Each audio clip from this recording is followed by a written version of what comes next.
Welcome back to the Bad Ideas Garage. My name is Steven, and today we are reviewing this 2020 Ford Fusion Titanium Hybrid. Now, if you're looking to get a car that gets better fuel economy, you might be interested in purchasing a hybrid, and you might be tempted to look into the Toyota Prius. The Prius has been around now for many generations. They're very durable cars. However, they have a reputation that I'm sure that you know of not being the most performance-oriented cars, being really boring, and then maybe the drivers that like to clog up the left-hand lane. So if you're looking for a hybrid and you want the same sort of hybrid experience and the same sort of driving experience, there are alternatives, and an alternative to that is the Ford Fusion Hybrid. Hybrids come in two different forms. There are hybrids that are like the Chevy Volt that are a plug-in hybrid that is effectively an electric car with an internal combustion engine that helps you extend your range. Then you have a car like this, where you have the electric motor and the gasoline motor that are constantly working with one another to keep you moving down the road. The advantage of a car like this is that you put fuel in it and that's it. The advantage of a plug-in hybrid is you get more of an electric car driving experience, and we'll talk about that a little later. Now, if you're looking for a traditional hybrid, and I know that there's a terminology difference between a parallel hybrid and a series hybrid, but if you're looking for a regular hybrid, something like a Toyota Prius, well, this is a good alternative to that. After driving it for a couple hours today, it's okay. A couple of really good things about the car is that it comes with a lot of features, and I think it's a really good deal for what you get. And according to the trip computer, including in stop-and-go traffic in the Portland area and driving it on the freeway for about 2 hours, I got about 45 miles to the gallon. So today what we're going to do is I'm going to give you a little bit of a tour of the car, show you some of the features that this Titanium Edition has, and also take it for a drive. You'll get a really good idea about what this car is. And I'm a car guy, so I have an appreciation for really good performance, a solid driving posture, etc. So those are the things that I'm going to be looking at. I personally think that this is a really nice looking car, and it has aged pretty well. This design's been around for a while now, and I like that this Titanium has a couple little extras on it that just make it look a little bit nicer. But let's go ahead and hop into the interior. Coming in to the interior here, I'm going to go ahead and close the door, and I press the start-stop button. There we go. Puts the seat into the position that I last left it at, which is pretty cool. A couple things about this interior. So I really like that there are physical buttons. So some of the other cars that I've been reviewing, everything is in the screen. However, all of the important touch points are very easy to get to right here. There are physical buttons, turn up the music, down the music, climate control, etc. And I really like that. I also really like this little cubby right here. That was a really easy place for me to put my water bottle, and also has the two charge ports that are right there. A couple other things, adaptive cruise control. So that was really helpful, and that worked really well. Over here you have your lighting control, including fog lights, your dimmer control. I just left the lights on automatic. Of course, you have power windows, power locks, power mirror, the seat memory. And then over here you have the controls to control these different screens, which is pretty nice. You have the audio controls if you want to control your phone or the music as well. I do like that this car has two windshield stocks. So there's the stock for the brights and also the lane keep. Yeah, that's something that you can turn on and off there. And then the windshield wipers that thankfully on this beautiful Oregon day we did not have to mess with. So I'm going to go ahead and start the car.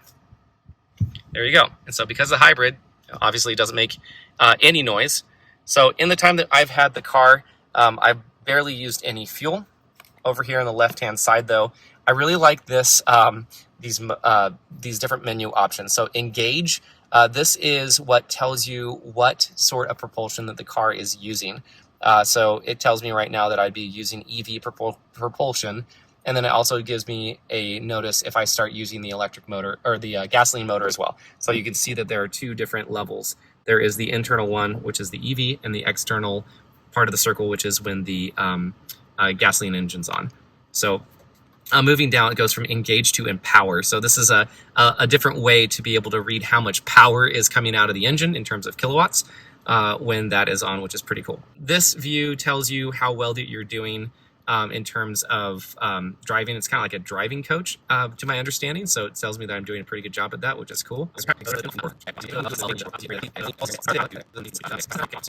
Okay, so this goes on and on and on. Over here, I do like that the speedometer is just right there front and center. Over here with the other part of the steering wheel is where you can look at this. Okay, so this is my fuel economy. This is where my efficiency leaves are. So it grows more leaves the better that you drive, etc. So that's where that is. There's navigation if you're using the Ford Sync feature. That's cool. Okay, phone, entertainment, blah, blah, blah, blah. Excellent. Okay, so I'm going to leave it back on these leaves. I'm going to leave it there. Get it? Anyways, so yeah, that's that. Over here on the Ford MySync. So when this first came out, this was pretty cool, but it was really slow, and it's gotten better over time. So now when you press in between each one of these, it now goes pretty quickly. I did find that this is a fun little app here. This tells you exactly where the batteries, so where the power is going whenever you are driving, so that's pretty fun to watch. And right now I'm just, of course, stationary, so you can see where the power is going. But it's pretty fast, which is nice. So there was some criticism of that right away. You do have, regular audio menu. Okay, so it is really fast. And again, you do have physical buttons here, which I really do like. And you have heated seats, you have air-conditioned seats, which are on right now, and it's pretty cool. On top of that, there's also, you can turn on your heated steering wheel. So I actually don't know where that button went. However, it was hovering earlier, and I did have the heated steering wheel on, which is great. So moving down here, so you have this hill descent control button, which does exactly what I just said. It helps you drive down hills and helps get more energy from those hills. There's an eco mode, and when it's in eco mode, it deadens the accelerator a little bit. I tend to drive with it off. Electronic parking brake, which everyone's moving to that these days. And then rotary dial gear selector. So this was actually, I don't really drive cars that have this. This was really easy to use. I had to do a really quick turn in the Portland area, and I was able to just, boom, get it done really easily. And I thought that I would forget to maybe put the car in park. I did put it in low once when I thought I put it in park, but the car let me know that the car was not in park.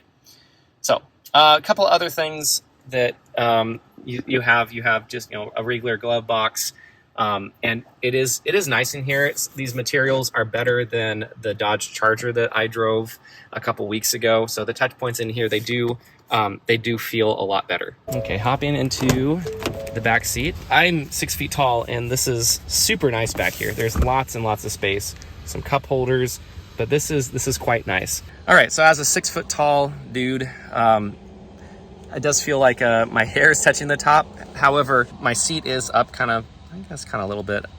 I have plenty of space. I think that's really, really nice.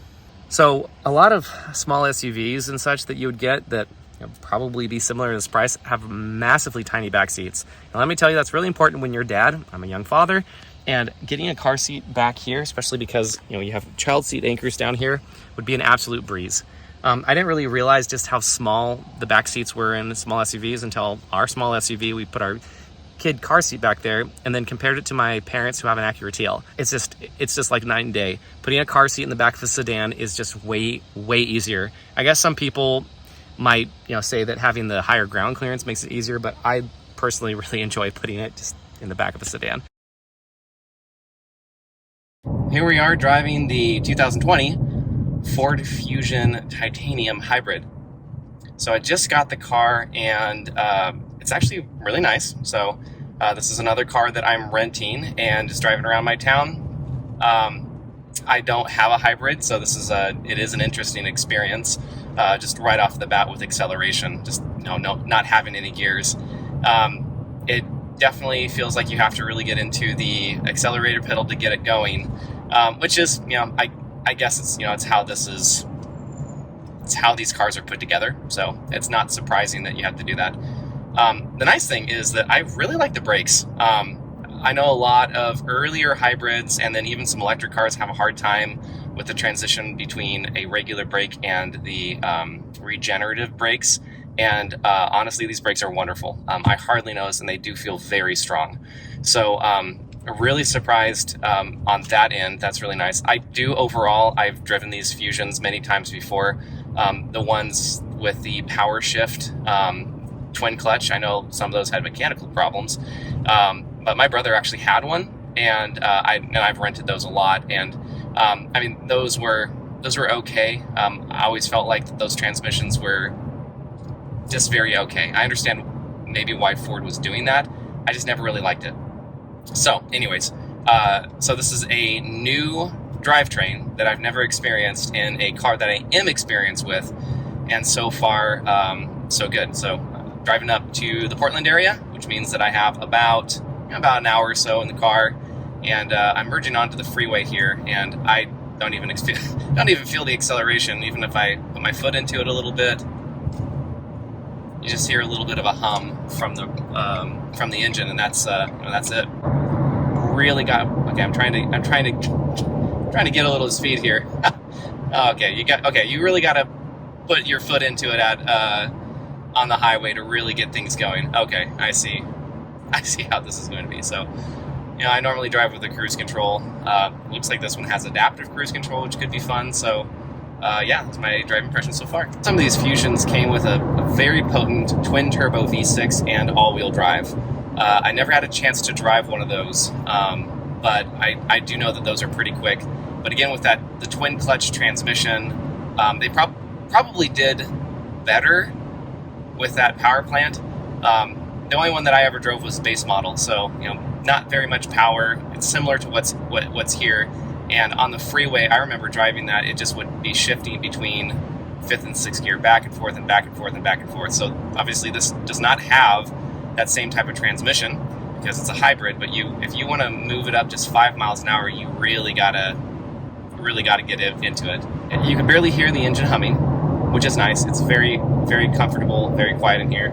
I can't seem to get the seat to get comfortable for me for some reason, but regardless of that, there is a lot of tech in here, so I'll run you through that, which is very nice. And it has heated seats, so if you've seen my videos before, you know that I really like heated seats. It's got a heated steering wheel, which is really cool. Oh gosh, keeping this car at highway speed is just a lot more work than I thought it was going to be on my foot. Thankfully you don't hear the engine droning on or anything like that, but it's just like, okay, if you wanna keep going, you gotta put that little skinny pedal down. So yes, okay, it does have adaptive cruise control, and okay, this makes my job a lot easier. The adaptive cruise control, you can hear the engine stressing out a little bit. With adaptive cruise control, this car is much more, or just cruise control in general, it's much better. Okay, so I've spent some time in the cabin, and a couple things it is pretty quiet in here. Not the most quiet, but pretty quiet. Just a little bit of wind noise. I do just like the smoothness of the car. Not the most smooth car in the world, but smooth. I do notice that you just get a little bit of a buzz of the engine when it's trying to keep speed the whole time. So I'm trying to keep up highway speeds, and here it's 65 miles an hour, and I'm trying to keep that up. With the adaptive cruise control on, you can hear it continually going and just buzzing away. Something I'd probably get used to. It's really not that big of a deal, but it just seems like the car is laboring to keep at freeway speeds.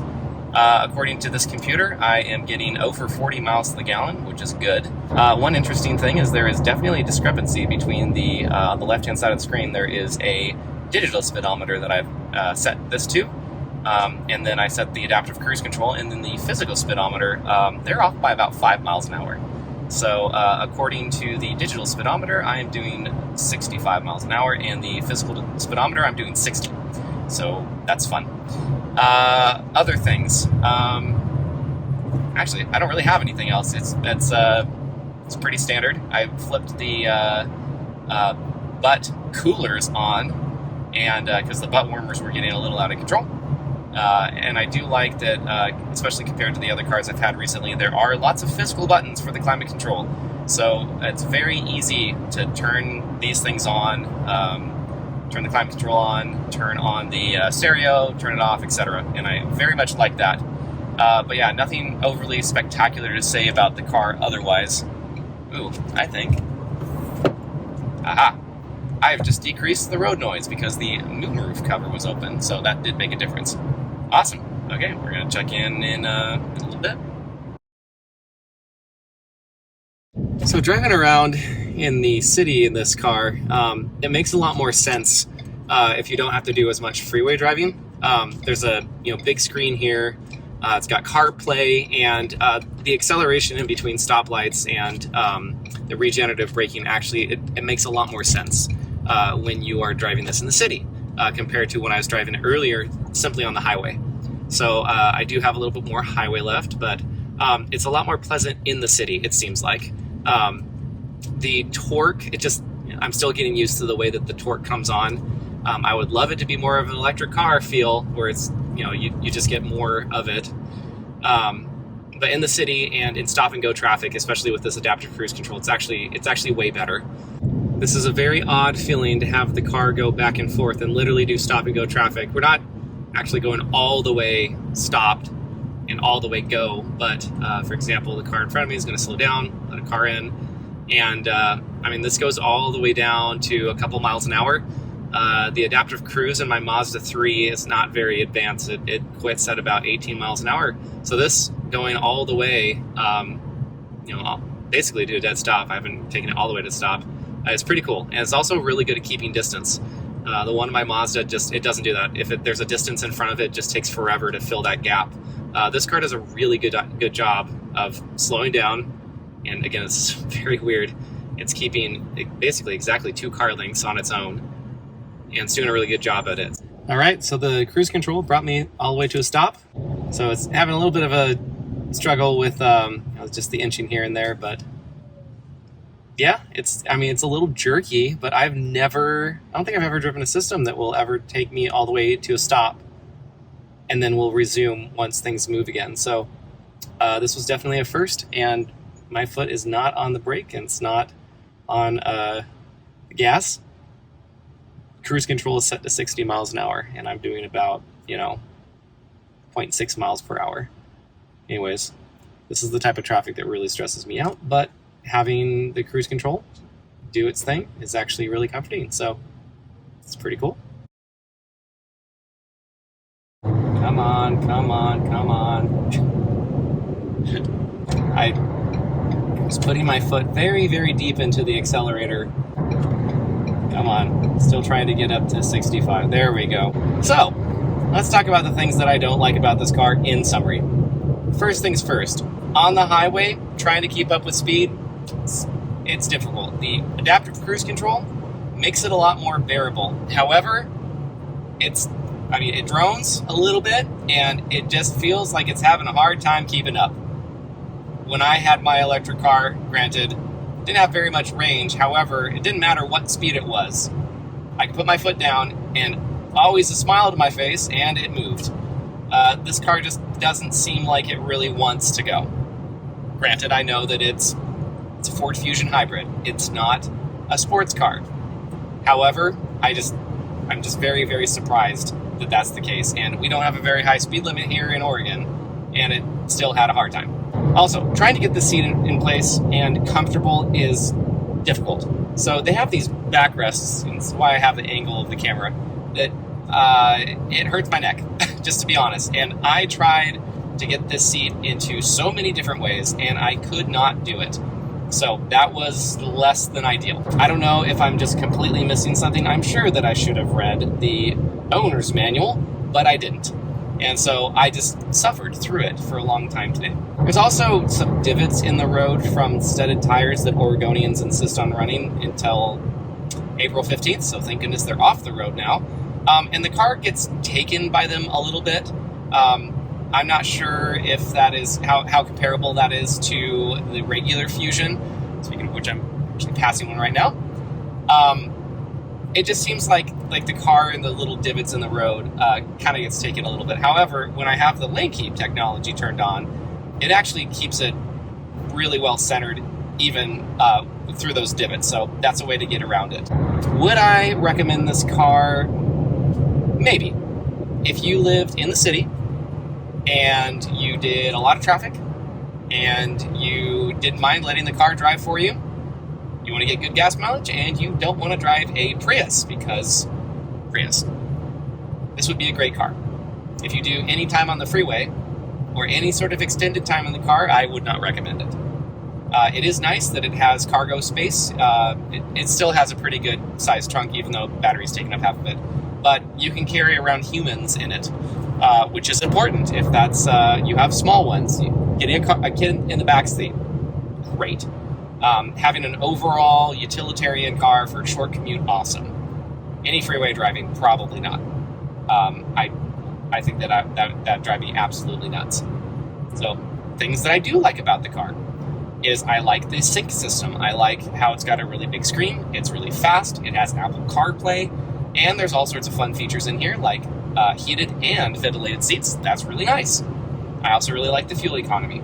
So I'm probably going to use less than a quarter of a tank for driving this car for, the equivalent of, 3.5 hours? That's not bad. 45-ish to the gallon is really not that bad. And that was, not hypermiling, going the speed limit, just letting the cruise control do whatever. So I'm a big fan overall of the Ford Fusion this generation. This gets a very, very okay from me. I am really glad that I got a chance to drive this car. The value of the car is that it gets really good fuel economy, and it has a lot of features with it to make your life bearable on your commute or whatever it is. But I probably wouldn't have this as a primary vehicle, but maybe as a secondary vehicle. To get to the store and stuff like that around town, this would be a fabulous car. But as my commuter, I don't think that I'd like it. They did a fine job on this. This car was, not necessarily designed from the ground up to be a hybrid. It's not a bad package. It's definitely passable, but I wouldn't go out of my way to necessarily buy one or to recommend it. So let's talk about probably the best thing about driving a Ford Fusion hybrid instead of the Prius, for example. So on principle, I don't like the Prius. And I know a lot of people do like the Prius. My apologies, we can still be friends.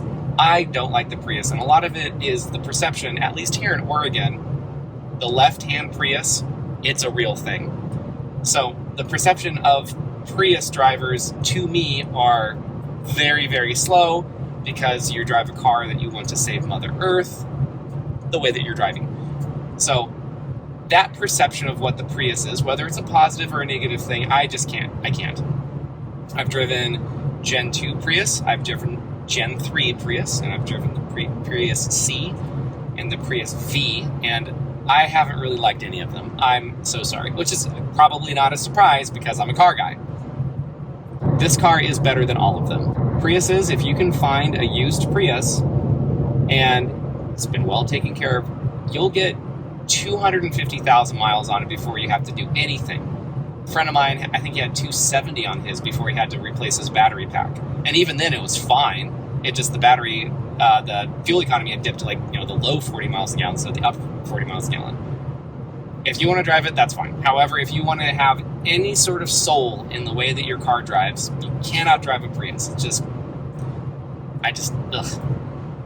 So this car, on the other hand, it has the same sort of dead pedal. When you put your foot on that little skinny pedal, the one that makes the car go zoom zoom, you have that same experience. However, in the twisties, this car is actually not bad. So I took a couple back roads, and it's not that bad. Okay, that's my rant about the Prius. Again, they're a fine car for a lot of people. Here in Oregon, they are everywhere, and they are generally in the left lane, and they're generally impeding me from getting home or getting whatever, and they're generally making my beard get more gray the more that I follow them. Rant aside, Priuses are an industry-changing car, because the idea of trying to explain to people what a hybrid is in the first place, well, Toyota did that by building a really good car that lasts a long time and gets really good gas mileage. And I remember when advertisements came out, they're like, wait a second, so do you have to plug it in? Well, no. Well, do I have to replace the battery pack? All of that stuff. And we have lots of data now to show that, they lasted for a very long time in true Toyota fashion, and it convinced a lot of people that they are really, really good cars. However, I still can't. As a car person that likes to enjoy my drive, in a Prius, I have a really hard time doing that. It feels so numb. And you get half of that in this. You get the numb drivetrain, but you still get the rest of the car. It feels like a regular car. It feels like you have all of the features and amenities and whatnot, and not everything screams, I'm trying to save gas. It says, I want to drive a regular car that happens to be a hybrid, rather than I'm better than you because I drive a hybrid and I'm getting 15 more miles a gallon than you are. So that is our video for the 2020 Ford Fusion Titanium Hybrid. Now, this is a really good car if you want a solid cruiser, probably in the city, and if you want to save some gas, and if you want to have a lot of features packed into a small package. The way that the car handles is really nice if you're in the city. However, out on the highway, it struggles a little bit keeping at highway speed. So if you're a city dweller, this could be a really good car as well. This car is also a really good option if you don't mind driving a sedan. A lot of people really like SUVs, and those are so expensive right now. And Priuses, they have what we call the Toyota tax on it. They're really expensive. So because you're driving a Ford rather than a Toyota, and because you're driving a Fusion rather than a Prius, and you're driving a sedan rather than an SUV, those are three really good reasons to drive this car and buy this car if you wanted to find something that just simply works. That's our video on this Ford Fusion Hybrid. We hope you enjoyed the video. We'll see you on our next one.